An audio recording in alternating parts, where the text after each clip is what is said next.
Shalom. First and foremost, I want to give all praises, honor, and glory to Yahweh, Bahasham, Yahweh Shai, Bahasham, Rachak, Kodash. Double honors to the elders and the apostles of Great Millstone, and peace and blessings to the elect. And I just wanted to do a response, say a few words on this video that I came across. This was put up by the brother, or at least his YouTube handler is GMS Get This Work Too. And it says in the title here, Jake arrested for saying he is a Hebrew Israelite.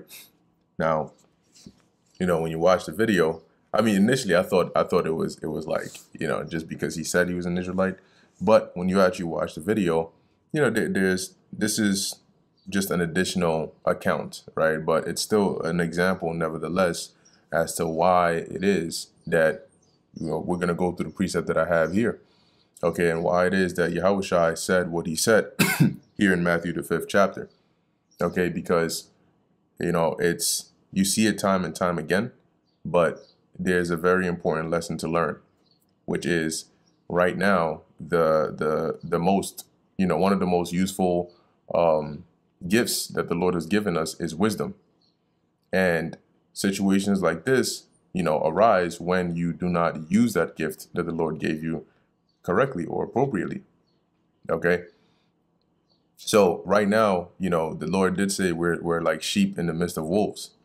So the smartest thing to do is to, use wisdom and not, end up like this situation here. Okay. And look, man, at the end of the day, just because you say you're an Israelite or you claim you're an Israelite or whatever the case is, doesn't mean that we're gonna just, some event happens, for example, what happened here. And just because you are claiming you're an Israelite, even if you were in the wrong, we're just going to try to falsely justify you just because. A lot of people do that in the world. They know that somebody is wrong, but because that person is for their cause, they'll try to vilify the other side or justify, in some way, shape, or form the actions of the individual. But that's not the case, man.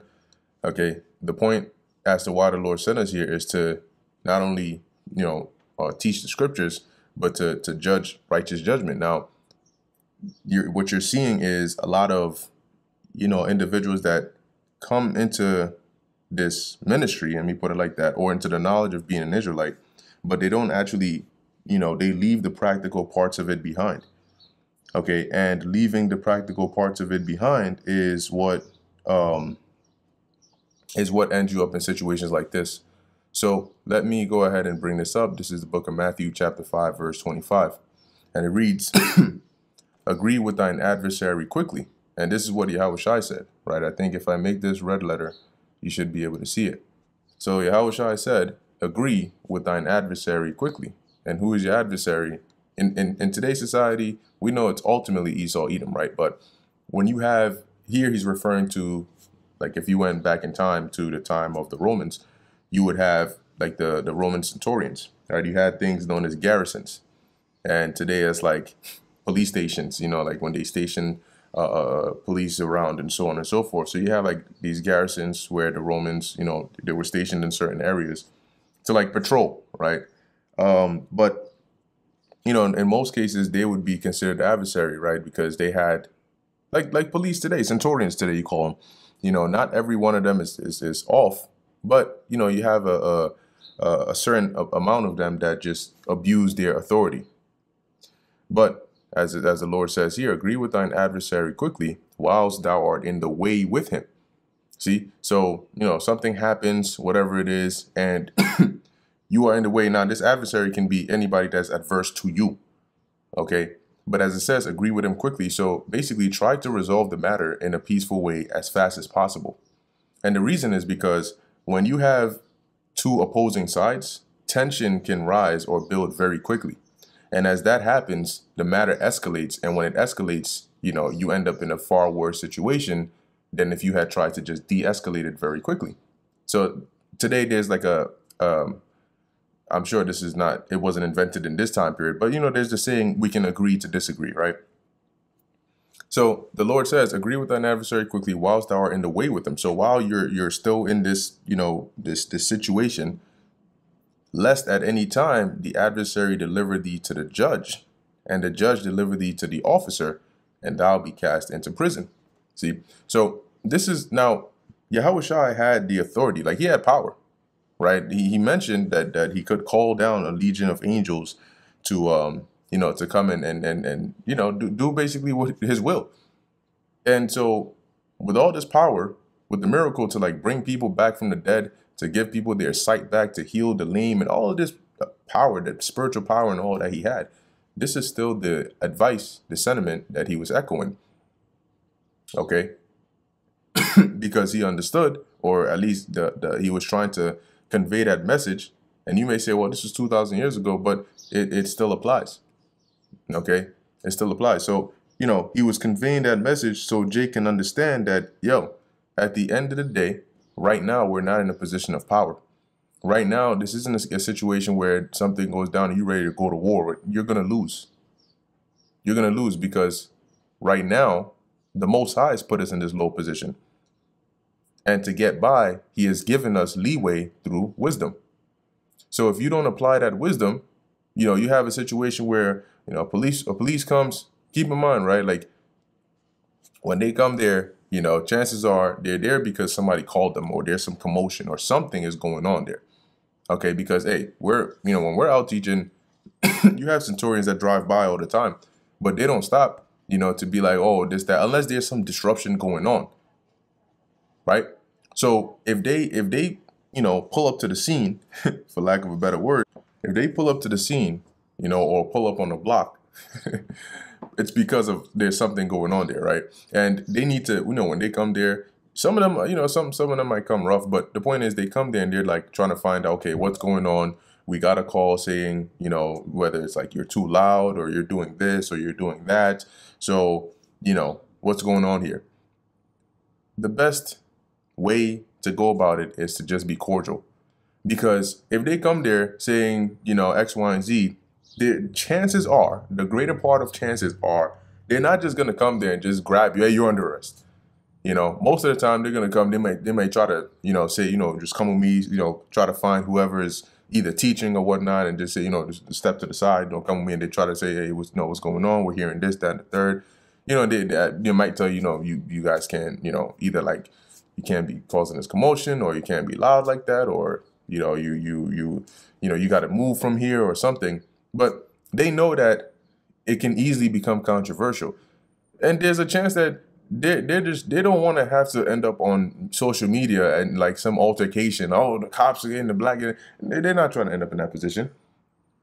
So when you basically leave them no choice, to where they're like, yo, I'm just trying to tell you, look, you might need to come over here with me because, it's my job to, make sure that whatever is going on here is not going on here, and you're being difficult.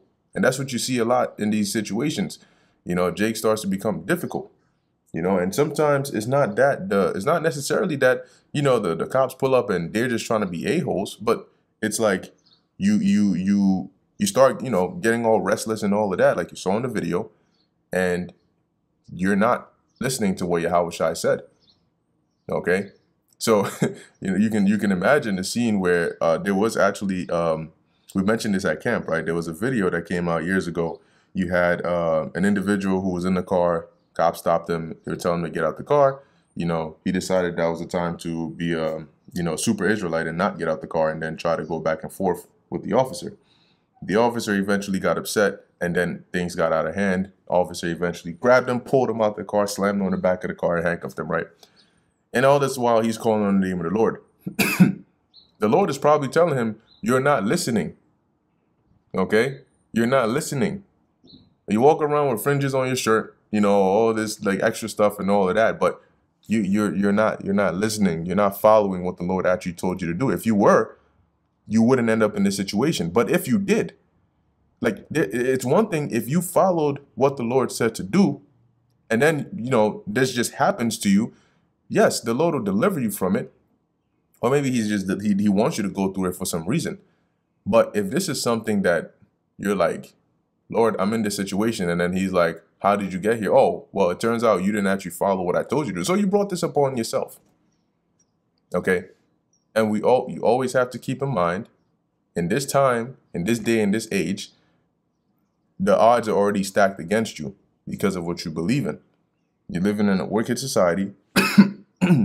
They don't, you know, the scriptures say that, let's go real quick to the book of Amos 5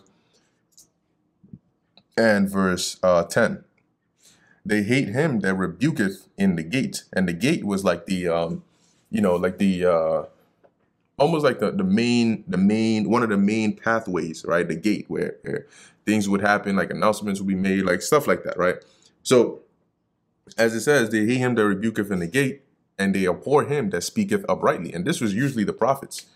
So they hate that because they love their wicked ways that they're doing. You're already speaking against it, so they already don't like you for that. So even giving them the slightest of a reason, they will take that and capitalize off of that. And that's why our job is to just go out there and just teach the scriptures. You know, do it in a sensible manner, so you don't end up in a situation like this. And there's this like thing about getting arrested where it's just like the second, you know, the cop tells Jake like, yo, you got to come with me, or, you know, I'm gonna have to arrest you or something like that. They just like lose it. You know, like that's like a trigger word. They just flare up and lose their minds and shit. And if you think about it, it's like, yo, this can go down a couple of ways, right? Worst case scenario, you don't even make it to the police station. You know, you make it to the spirit world.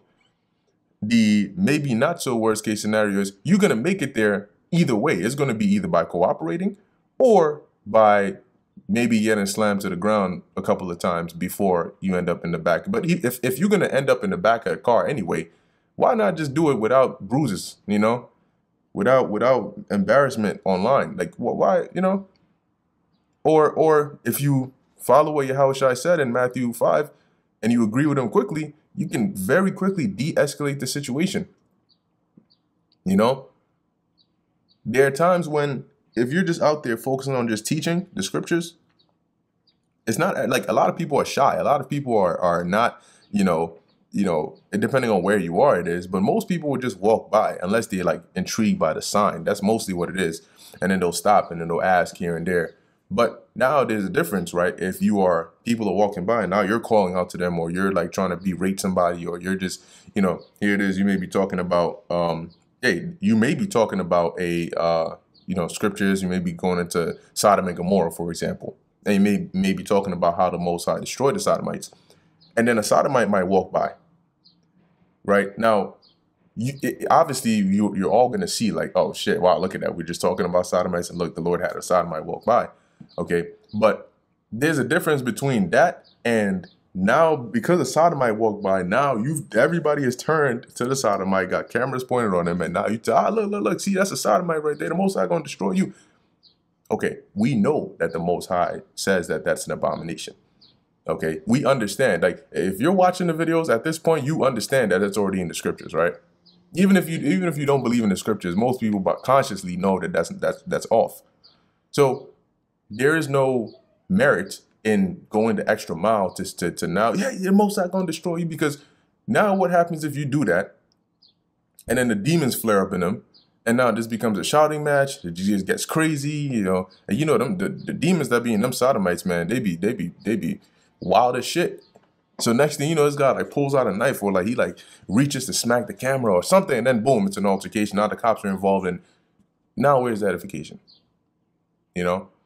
Or, you know, he keeps it pushing. Maybe you wait till he gets down the block. Hey, look, there's Sodomite just walked by. That's a spirit. See, we're just talking about. And then you keep on teaching, and then edification is coming out of it. You know, but at the end of the day, it's about using. You gotta, you know, use the practical aspects of the scriptures as well. These verses are not written in here just so you can read them and know them. If you're just gonna read them and know them and not use them, why know them? You know, like you learned how to drive and you're never going to drive. Why did you learn how to drive? You learned how to cook. You're never going to cook. Why did you learn how to cook? So if you're going to read the scriptures and learn these things, the greater portion of them are so you can apply it down, you know, or so you can apply it. But if you're never going to apply it, you're not going to gain the benefit. You know, here it is. Another example is you spend years learning about the different herbs, the benefits, and the healing properties, and when you get sick, you don't use it. That's pretty much like what this is. You learn the scriptures that'll help you, and then when you're in the situation to actually apply it, you don't. Bruh. Anyway, that's pretty much it on that. Just wanted to say a few words on that. But like I said, it's an example. Now more than ever, you have to use wisdom. Okay, you have to use wisdom always, always, always. So with that, Lord willing, that was edifying to the elect. In closing, I want to give all praises, honor, and glory to Yahweh, Bahasham, Yahushai, Bahasham, Ruach HaKodesh. Until next time, Shalom.